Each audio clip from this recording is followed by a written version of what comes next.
Hey, it's Whit. Welcome to your April mortgage market update. Let's all take a little bit of a breath. March was another month that we were not anticipating, especially with some of the foreclosures and bankruptcies for such banks as Silicon Valley Bank and Signature Bank. Let me just give you one advice. Do not compare this to 0809. It is not the same apple to apple comparison that we're looking at today of what was happening in 0809.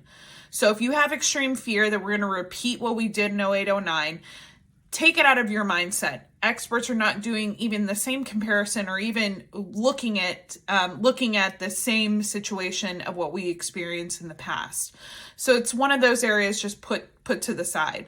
The biggest thing that we want to look at in this upcoming month, because the Fed is not meeting until the month of May, is that we could have a cool off period. A lot of the experts and a lot of the industry leaders are actually looking at rates to kind of have a cool off in the month of April, which gives you, the potential home buyer, the opportunity to take advantage with a 30 or 45-day lock to have a little bit of a lower mortgage interest rate. Again, we don't know what's going to come out in the month of April for the CPI report and unemployment and the inflation report, but until that happens for the Fed meeting, we're still in this period where they haven't made that change. Remember, only 25 basis points with their last meeting.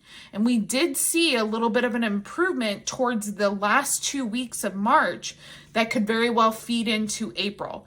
So it's a great opportunity in this month to capitalize and take advantage, especially if you're already have your application in, you're actively looking. Now, let's talk about inventory. Still an issue. Some of this is just the fear mode of a lot of people going back to making that comparison to 0809 with what went on with the banks in the month of March. Additionally, the inventory is bleeding into those sellers trying to find something else as well. They're in the same boat as most of you buyers. But hopefully, as we get into a little bit warmer temperature, I know it sounds pretty weird to say that, but we've had obviously some situations where people are not listing their property because of the weather or waiting to see what's happening. But this change, this cool down period could heat up the market. You like that? So we could see quite a little bit of an improvement. Now, we're not going to see obviously a heightened in inventory. It's still traditionally low, but we could see a little bit of improvement for you buyers that are going out with some more inventory coming on the market. And experts have been seeing that as well. Stay tuned for more information from the Kearney team. And if you do have any questions, of course, we're here to help. And we'll see you next month in the month of May. Have a great one.